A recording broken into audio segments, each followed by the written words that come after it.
तो जैसा कि पिछले एपिसोड में हमने देखा था, वांगलिंग 9 मिस्टीरियस फॉर्मेशन को पूरा कर लेता है, यानी कि उसके फर्स्ट फॉर्मेशन को, ट्रांसफॉर्मेशन को। अब आगे तो कहा यह भी जाता है कि जब सेलेस्टियल रियल्म अपने पीक पर था, उस समय भी 4 डिवाइन सेक्ट के एम्परर हुआ करते थे। मतलब रेन सेलेस्टियल रियल्म को भी इन्हें इज्जत देनी पड़ती थी।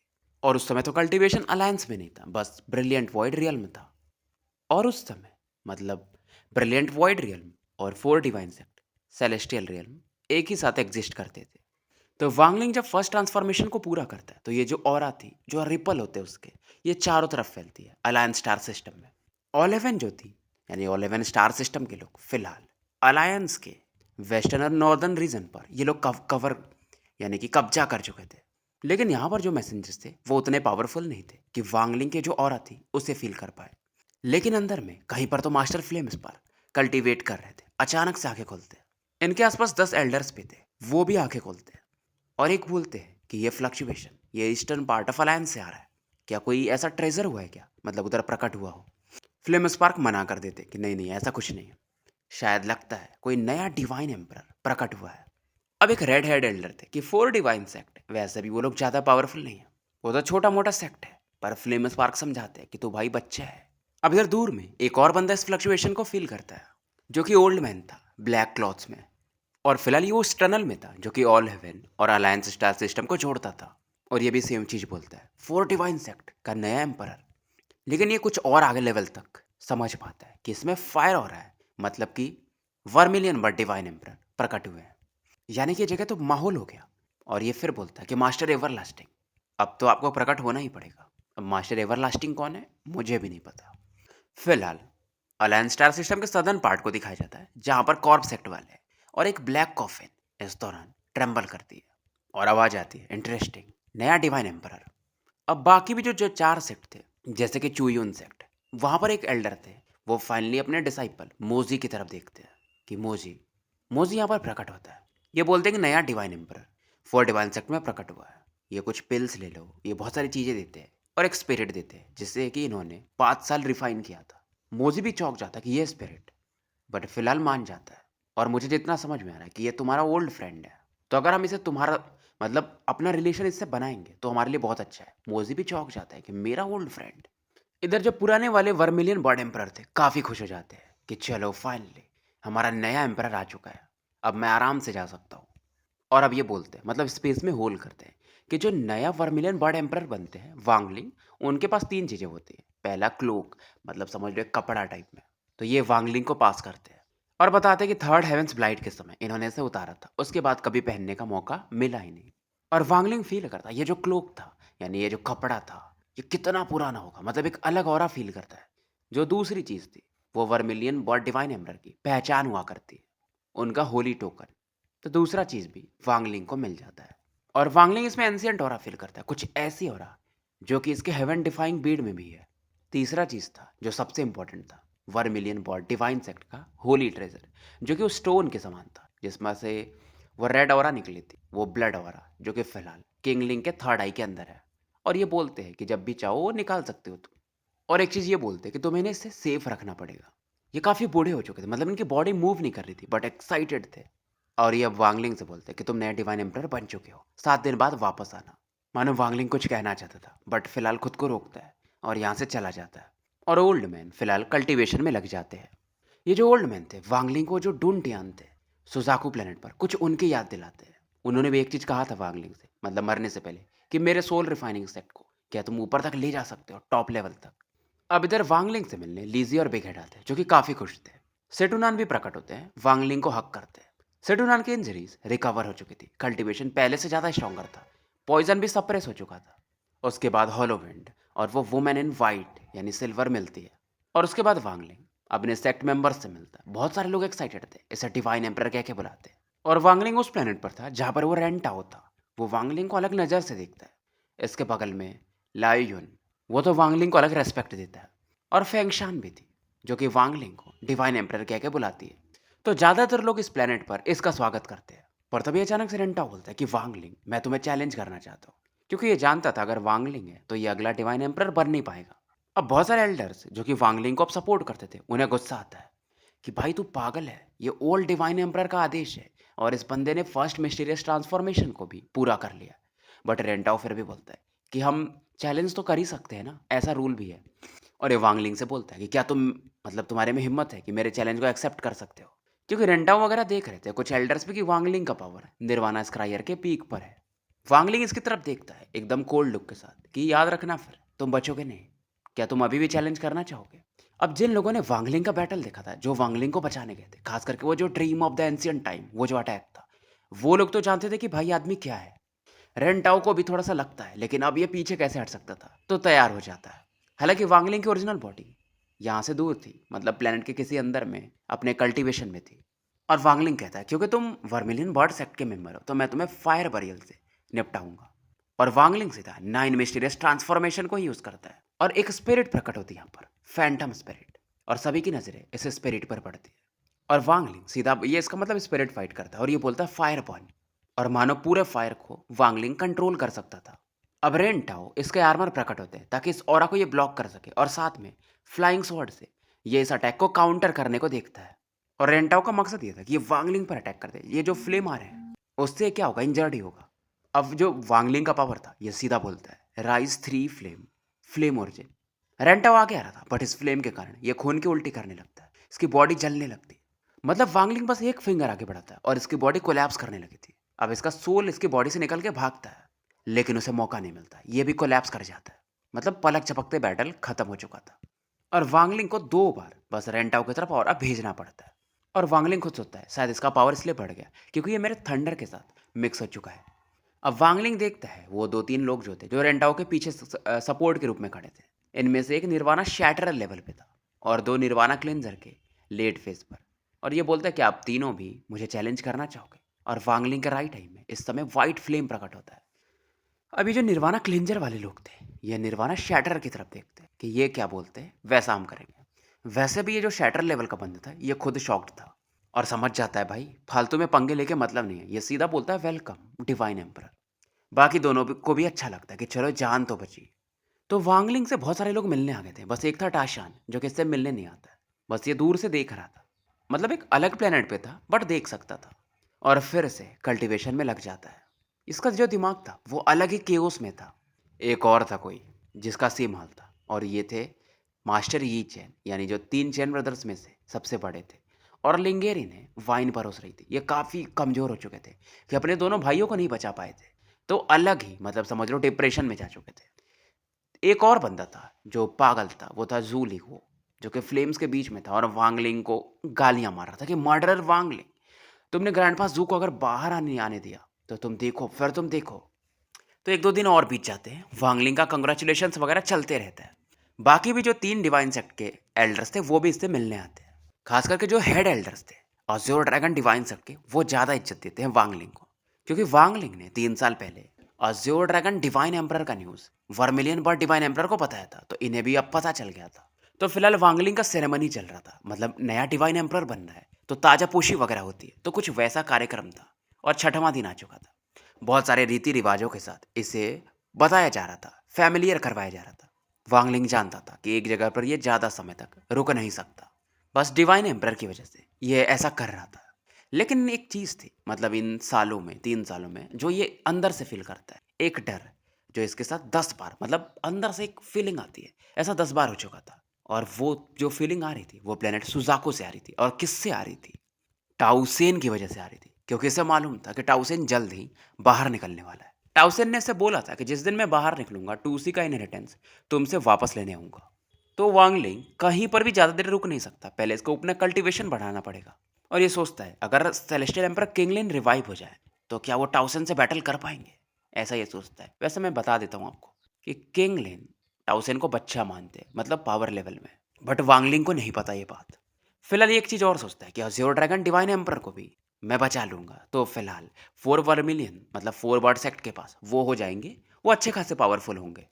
तो अगर मैं यहाँ से गया भी तो इन लोगों को कोई सपोर्ट करने के लिए रहेगा।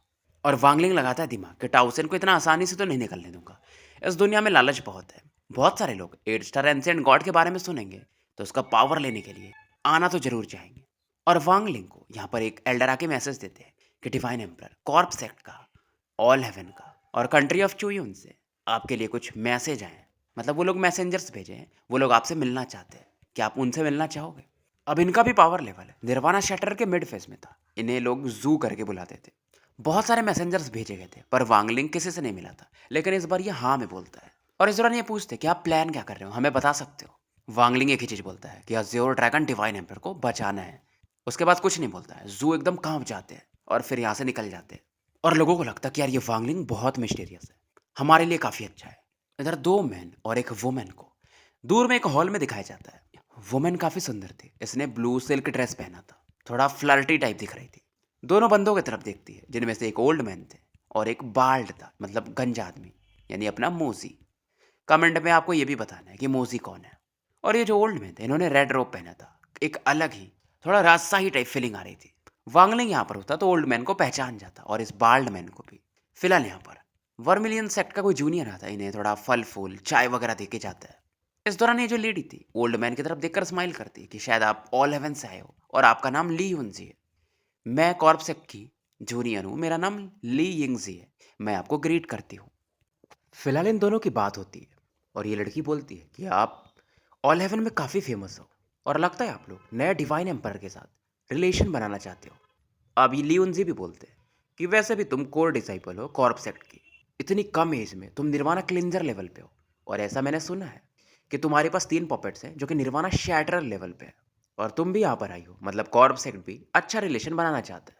अब ये लेडी इस दौरान टॉपिक बदल देती है, मोजी की तरफ देखती है कि आप भी शायद अलायंस के ही हो ना, मैं आपका नाम नहीं जानती हूँ। मोजी प्यार से बोलते हैं कि हाँ, कंट्री ऑफ जोयोन नाम मोजी है, पर इस लेडी ने यह नाम कभी नहीं सुना था। लेकिन जो लियोनजी था वो मोजी की तरफ देखता है और कहता है अच्छा तो तुम्हारा नाम मोजी है। मोजी इन्हें ग्रीट करता है।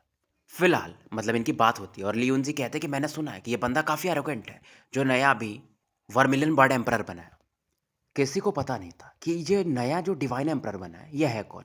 बट ये लेडी बोलती है कि मुझे कुछ न्यूज़ मिला था कि जो बैटल हुआ था एम्परर किंगलिंग के केव में 3 साल पहले, वहीं पर ये बंदा मतलब अवेकन हुआ था। ये बात तो लियोनजी को भी पता था, लेकिन फ्लेम स्पार्क को लगता था कि शायद ये वही है, वही मतलब वांगलिंग।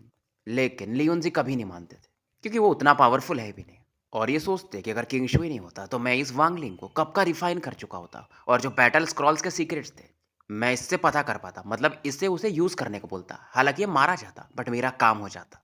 तो इसका अपना एक गोल था। एक तो इसे ऑल हेवन वालों ने भेजा था, मतलब फ्लेम स्पार्क ने, कि अच्छा रिलेशन बनाओ, बट इसका अपना मकसद था बैटल स्क्रॉल वाला।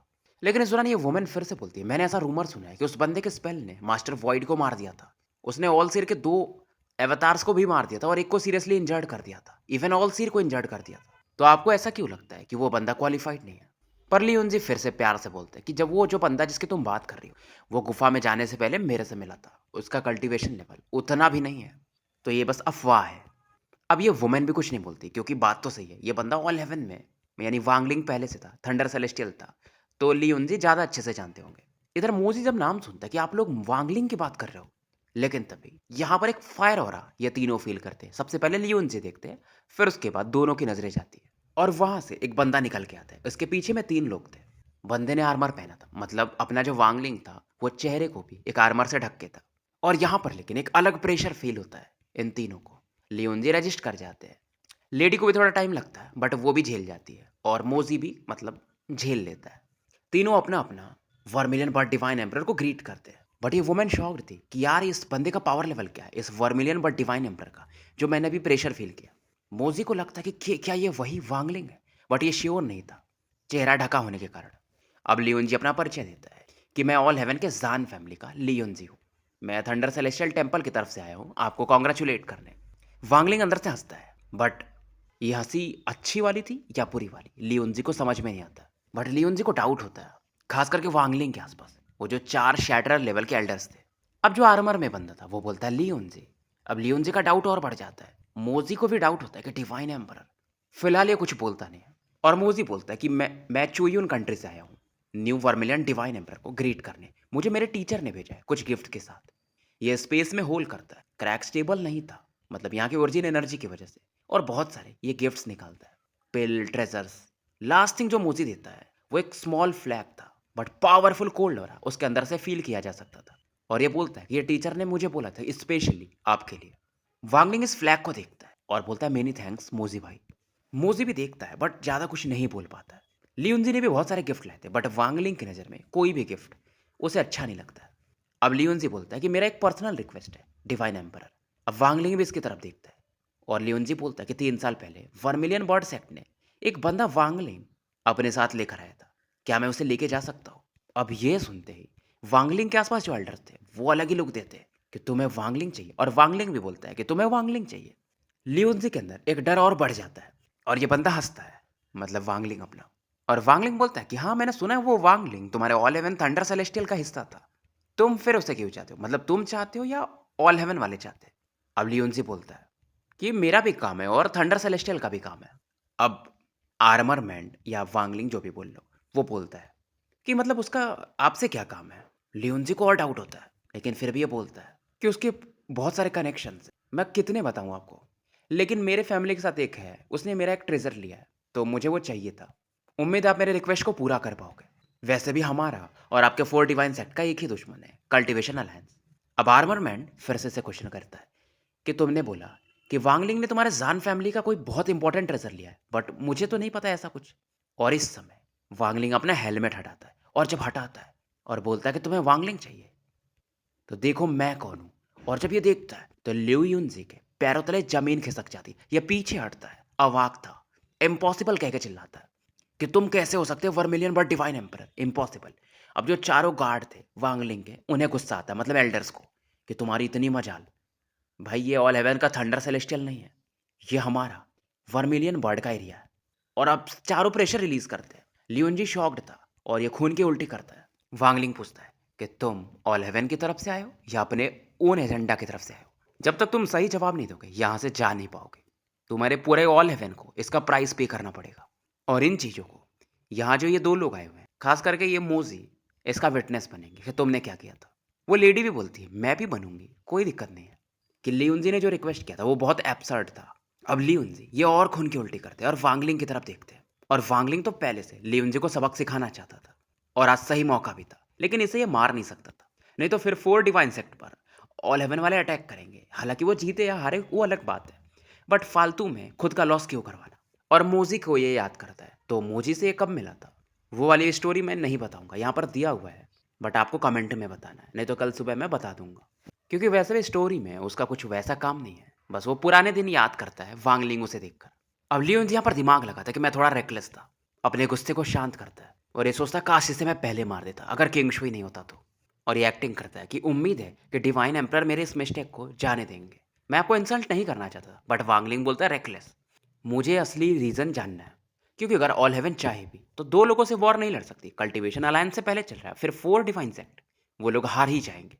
और लियोनजी का अलग ही यहाँ पर इज्जत का फालूदा हो रहा था। वांगलिंग बोलता है अगर तुम मुझे कंपनसेट करना चाहते तो वो बैटल स्क्रॉल जो है तुम्हारे जान फैमिली के मुझे दे दो, मैं इस मैटर को छोड़ दूंगा। 15 मिनट है तुम्हारे पास सोचने के लिए। लियोनजी स्ट्रगल करता है लेकिन 15 मिनट बाद ये तीनों स्क्रॉल्स वांगलिंग को दे देता है। अब लियोनजी बोलता है कि तुमने तो बैटल स्क्रॉल ले लिया तो क्या मैं जा सकता हूँ? और लियोनजी जानता था कि अगर ये बैटल स्क्रॉल नहीं देगा तो वांगलिंग को फर्क नहीं पड़ता, ये शायद इसे मार भी देता। वांगलिंग बोलता है जो तुमने मुझे इंसल्ट किया था उसके बदले में तुमने बैटल स्क्रॉल दे दिया, बट हमारा जो पर्सनल मैटर है वो सीनियर लियोनजी के साथ मैं डिस्कस करना चाहूंगा। अब लियोनजी बोलता है कि भाई तुम्हें और क्या चाहिए? वांगलिंग बोलता है कि तुमने बोला था मैंने तुम्हारा एक इंपॉर्टेंट ट्रेजर लिया है, उसके बारे में बताओ। लियोनजी को गुस्सा आता है, वो जानता था वो तो इसने ऐसे ही बोला था। फिर ये बोलता है तुम्हें क्या चाहिए? वांगलिंग बोलता है मुझे 10 लोफू दे दो। लियोनजी एकदम नसें खड़ी हो जाती है, गुस्सा को शांत करता है और बोलता है कि लास्ट टाइम मैंने तुम्हें एक लोफू दिया था, अब मेरे पास 6 ही बचे हैं क्योंकि बैटल में बहुत सारे यूज हो गए। वांगलिंग बोलता है ठीक है 6 भी चलेगा।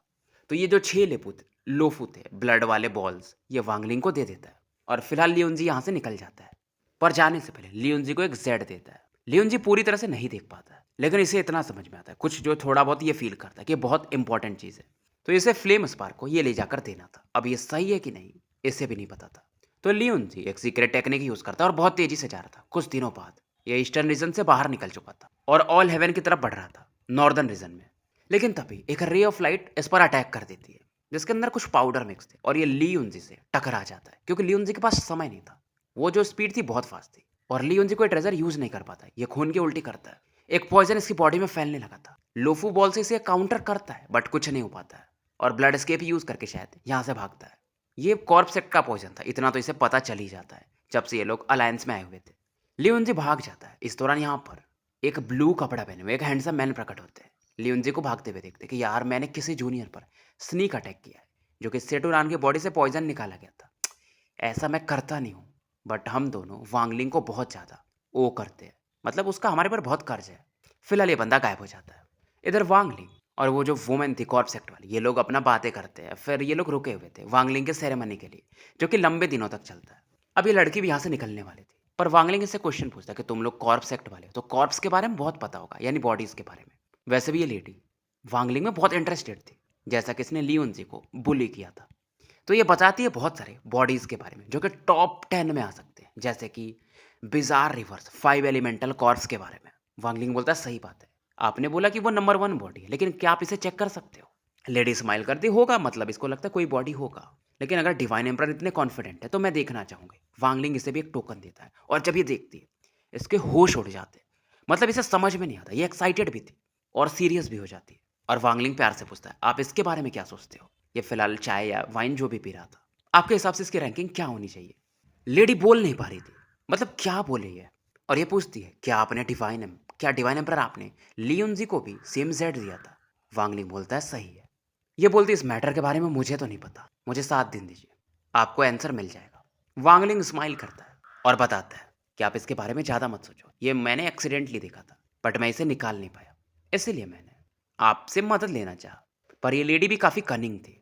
फिलहाल ये बोलते मैं आपका सेरेमनी अटेंड नहीं कर पाऊंगी, मुझे जाना पड़ेगा। वांगलिंग भी चाहता ही था कि भाई जाओ और थोड़ा इस खबर को फैलाओ, यानी कि कॉर्प सेक्ट वाले भी इंटरेस्टेड होने वाले थे। अब वांगलिंग मोजी की तरफ देखता है, इसके जो आर्मर थे वो गायब हो जाते हैं, ये पुराने ड्रेस में आ जाता है और मोजी की तरफ स्माइल करता है और बोलता है कि बहुत लंबा समय हो गया हमें मिले हुए। मोजी भी बोलता है, मतलब रेस्पेक्ट देता है कि हाँ शायद 1000 साल के आसपास। और वांगलिंग बोलता है शायद हमें फिर से डाओ पर डिबेट करना चाहिए, मुझे वो दिन याद है। अब ये स्टोरी मैं नहीं बताऊंगा कि वांगलिंग और ये कब मिले थे, क्योंकि पहले ये हो चुका है और यहाँ पे वो रिपीट हो रहा है। बस इतना बता देता हूँ कि जब वांगलिंग सोल फॉर्मेशन पे पहुंचा था, जस्ट इसका डोमेन बना था, तो ये बंदा वांगलिंग से मिला था। दोबारा में ये बंदा वांगलिंग से सुजाकू टॉम में मिलता है और ये तीसरा मीटिंग था। लेकिन ये वांगलिंग को फिर से एक डोमेन के रिलेटेड जो अभी डिबेट होता है उसमें बोलता है कि मेरे टीचर बोलते हैं कि हर डोमेन आपके दिमाग से रिलेटेड है, मतलब आपका दिल जैसा सोचेगा आपका डोमेन वैसा बनेगा। शायद ये आपको हेल्प कर पाए। फिलहाल समय बीतता है, सुबह का टाइम होता है और मोजी भी यहाँ से निकल जाते हैं, क्योंकि इनके पास भी वो जेड टोकन था। बट वांगलिंग इन्हें बोलता है कि अपने मास्टर को बोलना इन मैटर्स में न पड़े तो ज़्यादा अच्छा है। मोजी भी समझता था। फिलहाल वांगलिंग यहाँ पर सेरेमनी होता है और फिर से इसकी मुलाकात वर्मिलियन बट डिवाइन एम्परर से होती है। वो सीधा बोलते तुम बहुत सही हो, मेरे जो बचे कुछ साल थे मैं जितने लोगों से भी मिला, तुम बहुत ज़्यादा टैलेंटेड नहीं हो, टैलेंटेड हो बट बहुत उस लेवल पे नहीं जितने लोगों में मैं मिला हूँ, लेकिन तुमसे मैं बहुत संतुष्ट हूँ। शायद वर्मिलियन बट डिवाइन सेक्ट मैं अब तुम्हारे भरोसे छोड़ सकता हूँ। मेरे पास ज़्यादा समय नहीं है, और अगर मेरे पास समय होता तो मैं तुम्हें कंप्लीट इनहेरिटेंस दे पाता, लेकिन इस दौरान मैं जा रहा हूँ रेन सेलेस्टियल रियल में, सॉरी कल्टीवेशन अलायंस, ताकि वहां से मैं क्रिस्टल लेके आ पाऊँ रेन सेलेस्टियल रियल्म का, जिसकी मदद से तुम अज्योर डिवाइन एम्परर को बचा सकते हो। और मैं एक सीक्रेट मेथड यूज़ करूंगा ताकि उस क्रिस्टल को अपनी फिजिकल बॉडी, इनकी बॉडी यहीं पड़ी रहती है, ये बस सोल के साथ जाने वाले थे, मैं उसे ट्रांसफ़र कर दूंगा। और ये बोलते हैं कि देखो मेरी बॉडी जो है वो 3000 सालों तक सड़ेगी नहीं, तो तुम हर 100 साल पे मेरे बॉडी के आसपास कल्टीवेट करना और फायर जो एनर्जी है उसे एब्जॉर्ब करना, वो तुम्हारे कल्टीवेशन में फ़ायदा करेगी, याद रखना इस चीज़ को। हाँ लेकिन अगर लाइफ और डेथ सिचुएशन आ जाए तो 9 मिस्टीरियस ट्रांसफॉर्मेशन से मेरी बॉडी को एक्सप्लोड करवा देना। इसकी मदद से वर्मिलियन बर्ड्स डिवाइन सेक्ट को या तुम अभी अगर मुसीबत में हो तो एक बार बच सकते हो। ये बोलते कि ठीक है मैं जा रहा हूँ, तुम्हारे ब्रदर किंग शुई के बारे में भी कुछ शायद पता कर पाऊँ। उम्मीद है तुम बुरा नहीं मानोगे कि मैं तुम्हें इस स्थिति में छोड़ के जा रहा हूँ, मतलब एक जिम्मेदारी के साथ। और ये अपना नाम बताते हैं लू यून, और ये 5th जनरेशन के वर्मिलियन बट डिवाइन एम्परर थे। और अपनी हिस्ट्री बताते कि 1327 साल का जब मैं था तो मुझे की रिफाइनिंग में इंटरेस्ट आया। 2945 साल का जब मैं हुआ तो वर्मिलियन बट डिवाइन सेक्ट का एल्डर बन गया। 6215 साल का था तो मेरा फर्स्ट अवेकनिंग हुआ। ऐसे करके बताते कि जब मैं 11463 साल का था तो टैटू क्लैन जो बाहर की दुनिया से आता वो इस वर्ल्ड पे अटैक कर दिया। 4th vermilion but divine emperor को यहाँ से जाना पड़ा आउटसाइड वर्ल्ड में, यानी कि आउटर रियल में। उस समय मैंने अपना सेकेंड हेवेंस ब्लाइट पूरा किया था और उस समय मुझे 4 डिवाइन सेक्ट का बहुत बड़ा बहुत गहरा रहस्य पता चला।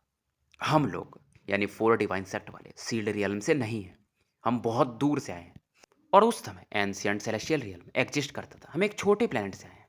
वो हमारे फोर डिवाइन सेक्ट का रूट है, या बोल सकते हो घर है। और अभी भी हमारे वर्मिलियन वर्ड डिवाइन सेक्ट वाले उसे कंट्रोल करते हैं। इवन इसके बारे में सेलेस्टियल एम्पर किंगलिंग भी नहीं जानते। ये आउटसाइड रियल्म से हैं या किसी दूर दुनिया से हैं, ये क्लियर नहीं है यहाँ पर। बस ये इतना बताते हैं कि जब इनका ब्रिलियंट वाइड स्टार सिस्टम पर कवर हो जाता है, कब्जा कर लेते हैं ये लोग, तो वो जो प्लेनेट था जहाँ से ये लोग आए थे उसके जैसे बहुत सारे प्लेनेट्स बना देते हैं।